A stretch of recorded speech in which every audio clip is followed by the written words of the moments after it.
बहुत ज़्यादा शिद्दत से महसूस करता हूँ। आज जिस दौराहे पे ये मुल्क खड़ा है, जिस मुश्किल में ये आवाम है, महंगाई ने गरीब आदमी का भुरकस निकाल दिया है, बेरोजगारी ने घरों में डेरे डाले हुए हैं। मैं अपने इत्तेहादियों का शुक्रगुजार हूं और मैं ये समझता हूं कि आज पाकिस्तान में हर तरफ इंतशार है। कौमी असेंबली में गद्दारी के सर्टिफिकेट बांटे जाते हैं। सुप्रीम कोर्ट का 5 रुकनी बेंच कहता है कि इलेक्शन कराओ। रात के 12 बजे तक असेंबली का दुनिया में मजाक बनाया जाता है और फिर एक नोटिफिकेशन के जरिए कहा जाता है कि देखें ये मुल्क के खिलाफ साजिश हुई है। मैं आपको बताऊं चेयरमैन साहब, इस सूबे में एक नाअहल शख्स को वज़ीरा लगाकर इस सूबे के खिलाफ साजिश हुई है।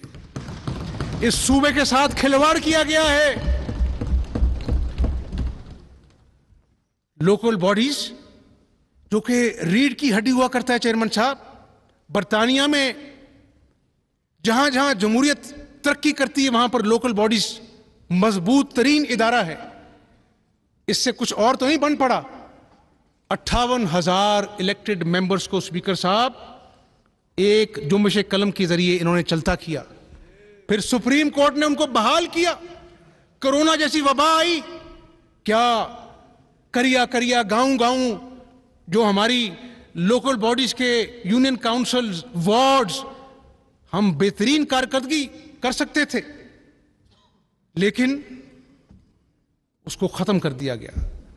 तो मैं इंशाअल्लाह, मुझे हर के पास चल के जाना पड़ा, मैं जाऊंगा और मेरी अल्लाह से दुआ है कि अगर इस मुल्क ने आगे चलना है चेयरमैन साहब, तो बेहतरीन बल्दियाती निज़ाम को सूबे में मुतारिफ कराना होगा और इसके लिए मैं सबके साथ बैठूंगा और इंशाअल्लाह ताला एक अच्छा मरबूत बल्दियाती निज़ाम लेके आएंगे। मैं ये भी कहता चलूं कि मुझे आज खुशी नहीं है कि इस ऐवान की कारकर्दगी जो है, हमारी लॉ एनफोर्समेंट एजेंसीज को यहां पे आना पड़ा। जब डिप्टी स्पीकर का गला दबाया जाएगा, उसको अपना जो है नोचा जाएगा, उसको गिराया जाएगा, वो अपनी जान बचाने के लिए बाहर चला जाएगा,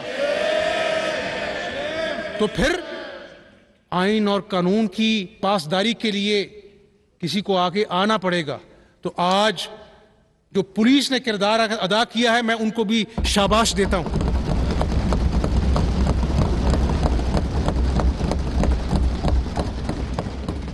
स्पीकर साहब, मैं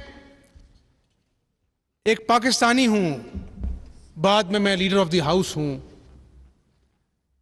मैं आज इस मुअज़्ज़िज़ ऐवान से, आपके तवस्सुत से पंजाब की आवाम को ये बताना चाहता हूं, बहुत इंतकाम हो गया, बहुत बद अखलाकी हो गई, बहुत एक दूसरे के गिरबान हमने पकड़ लिए। आज जो कुछ ऐवान में हुआ, ये इस कौम का मसला नहीं है। कौम अमन चाहती है, कौम के बच्चे भूखे हैं, रात को लोग अपनी माओं की दवाई नहीं ला सकते, उनको रात को नींद नहीं आती कि मां बीमार है, बाप का सीना छलनी है कि उसके बच्चे तालीम हासिल नहीं कर सकते। बिजली के बिल आते हैं तो घरों में क़यामत ढाते हैं। गैस के बिल, गैस तो वैसे ही आती नहीं है, बिल आते हैं, लोग ज़हनी मरीज बन चुके हैं। तो मैं आपके तवस्सुत से इस ऐवान को गवाह बनाकर एक कारकुन के नाते ये कहना चाहता हूं कि इंतकाम का सफ़ा आज से हमने फाड़ दिया है। हम किसी से इंतकाम नहीं लेंगे। हम इस सूबे की खिदमत के लिए, आम अवाम के भलाई के लिए अपनी कमर कसकर मैदान अमल में निकलेंगे और अल्लाह की मदद से अगर अवाम का भला हो जाए, इस सूबे का भला हो जाए, तो मेरा ख्याल है कि यही बेहतरीन इंतकाम हुआ करता है जमहूरियत के अंदर। लेकिन स्पीकर साहब, आपने भी चले जाना है, मैंने भी यहां पर कायदे अवान बनकर सारी जिंदगी यहां नहीं बैठे रहना। लेकिन आज मैं अपने साथियों को कह रहा था, अपने इत्तेहादियों को, अपने मोअज़्ज़िज़ अरकान को कह रहा था, मैंने कहा आज 3 दफ़ा ये जो इलेक्शन के लिए ऐवान में इजलास मुनक्किद हुआ, जिस तरह इस ऐवान को ताले लगाए गए, ये ऐवान की तदीन और आराइश हुई है, नया ऐवान बना है। भाई ऐसे शानदार ऐवान का क्या फ़ायदा कि उसी शानदार ऐवान में आज आइन और कानून का कत्ल हुआ है। मैं आपके तवस्सुत से, हमारे इत्तेहादी बैठे हैं, इंशाअल्लाह ताला अल्लाह को मंजूर हुआ तो हम नया स्पीकर इलेक्ट करेंगे इंशाअल्लाह ताला, और इस ऐवान की मदद से जो इस कुर्सी का आपके साथ जो हुआ, हमें ऐवान की इन हाउस कमेटी बनानी चाहिए, और जो भी इसमें इन्वॉल्व है इस साजिश में, ये साजिश आपके खिलाफ नहीं है, ये साजिश हमजा शहबाज के खिलाफ नहीं है, ये साजिश जमहूरियत के खिलाफ साजिश है, ये आइन के खिलाफ साजिश है। इसकी भरपूर इंक्वायरी होनी चाहिए, और इस ऐवान को चाहिए कि उन लोगों को कैफरे किरदार तक पहुंचाए ताकि दोबारा ऐसा तमाशा इस सूबे में बपा ना हो सके। स्पीकर साहब, अवाम के मसाइल बहुत ज़्यादा हैं और एहसास ज़िम्मेदारी है। मेरे मुअज़्ज़िज़ अरकान बैठे हैं, मेरे इत्तेहादी बैठे हैं, मैं चाहूँगा कि मैं आज सिर्फ ये बताऊँ कि हमारी हुकूमत इंशाअल्लाह अवाम की हुकूमत होगी। मैं खुद एक सियासी कारकुन हूँ, अवाम में रहता हूँ, इसलिए अवाम को और हमारे हुकूमत के दरमियान जो गैप है उसको हम ख़त्म करेंगे, अवाम के अंदर घुल मिल जाएंगे, और ये एहसास ही यहाँ पे तो सानिया साहिवाल हो जाता है, दिन दिहाड़े कीमतें बढ़ा दी जाती हैं, डाके पड़ते हैं, कोई पूछने वाला नहीं है। तो इंशाअल्लाह आज के बाद अल्लाह ने चाहा तो इस सूबे को पता लगेगा कि अल्लाह के बाद यहाँ पर इस सूबे का कोई वाली वारिस है इंशाअल्लाह ताला। तरक्की का जो सफ़र हमने 2018 में जो टूटा था वहीं से हम शुरू करेंगे इंशाअल्लाह, और अपना जो है वो right man for the right job, speaker साहब, पुलिस अफसर होगा इंशाअल्लाह, अच्छे पुलिस अफसरों का इंतखाब करेंगे ताकि इस सूबे में अमन आए, अच्छे ब्यूरोक्रेट्स लेके आएंगे ताकि वो परफॉर्म करें। मैं सबको साथ लेके चलूंगा, लेकिन इंशाअल्लाह ताला मैं कोई फरिश्ता नहीं हूं। मेरे खिलाफ, मेरी फैमिली के खिलाफ करप्शन के कई केसेस बने, यहां पर बैठे कायदीन के खिलाफ करप्शन के केसेस बने। निकला क्या 4 सालों में?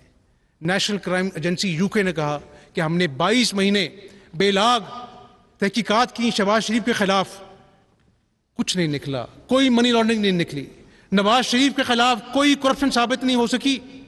लेकिन स्पीकर साहब, अल्लाह की लाठी बड़ी बेआवाज है।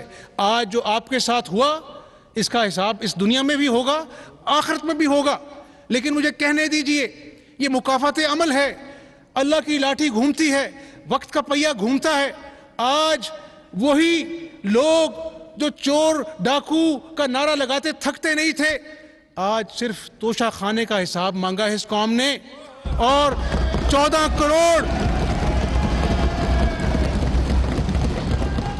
करोड़ का हिसाब नहीं दिया जा रहा। और जवाब क्या मिलता है? सिफारती ताल्लुकात खराब हो जाएंगे। ओ भाई, आप अपना सुपर पावर को कहते हैं एब्सोल्युटली नॉट, यूरोपियन यूनियन को आप ललकारते हैं, आप कहते हैं जी अमेरिका ने साजिश की है, और जब अपनी तलाशी की बारी आती है तो आप कहते हैं जी कि सफारती ताल्लुकात खराब हो जाएंगे। अभी इस्लामाबाद हाई कोर्ट ने कहा है 7 साल से ये मौसूफ कहते थे ये स्टे ऑर्डर के पीछे छुपते हैं। और भाई 4 साल हमने तलाशी दी, आपके अपने साथियों ने तलाशी दी, जहांगीर तरीन ने, अलीम खान ने तलाशी दी, अब फॉरेन फंडिंग केस में आप रंगे हाथों पकड़े गए हैं। आपने टी बॉयज के नाम पैसे मंगवाए, आपने एफबीआर में अपना टैक्स रिकॉर्ड छुपाया, आपने स्टेटमेंट में अपने अकाउंट छुपाए अपने दस्तखतशुदा कागज के जरिए। तो इंशाल्लाह 1 महीने फैसला आएगा। मैं कोई ज्योतिषी नहीं हूं, मैं कहता था कि कौम जब ये जाएंगे तो ऐसे ऐसे करप्शन की दास्तानें आएंगी, कौम अपनी उंगलियां मुंह में दबाकर हैरान होगी कि ये क्या कारस्तानियां इन्होंने की हैं। तो स्पीकर साहब, हम इंतकाम नहीं लेंगे, कानून अपना रास्ता बनाएगा और इंशाअल्लाह ताला जिसने भी इस कौम का पैसा लूटा है, जिसने भी इस कौम से हकाइक छुपाए हैं, उसको जवाब देना पड़ेगा। और अवामी अदालत सबसे बड़ी अदालत है, उसमें जवाब देना पड़ेगा इंशाअल्लाह। दूसरा स्पीकर साहब, ये प्राइस कंट्रोल कमेटियों को हम इंशाअल्लाह फ़ाल करेंगे। इसने अपना जो है ना, गरीब आदमी जब सुबह उठता है ना तो उसकी बीवी उसके पास जो है ना वो ले आती है कि जी ये अपना जो है ना ये मेरा खर्चा है, और उसको अपना जो है ना समझ नहीं आती कि मैं बच्चों का खर्च पूरा करूं, उनकी तालीम के पैसे अदा करूं, बिजली का बिल अदा करूं या घर का खर्चा चलाऊं। तो इंशाअल्लाह हम बेहतरीन लोगों को प्राइस कंट्रोल कमेटियों में शामिल करेंगे। ये मोअज़्ज़ज़ अरकान सूबाई असम्बली हर ज़िले में शहर में जाएंगे, मैं भी जाऊंगा, और इंशाअल्लाह अगर हम आवाम को ये एहसास दिला दें कि उनकी महंगाई के दुख में हम बराबर के शरीक हैं, आवाम भी राज़ी होगी और अल्लाह भी राज़ी होगा इंशाअल्लाह ताला। दूसरा, फूड अथॉरिटी, बिल्कुल मिलावटशुदा माल मिलता है। हमने state of the art food authority बनाई, लेकिन कोई उसका पुरसाने हाल नहीं है।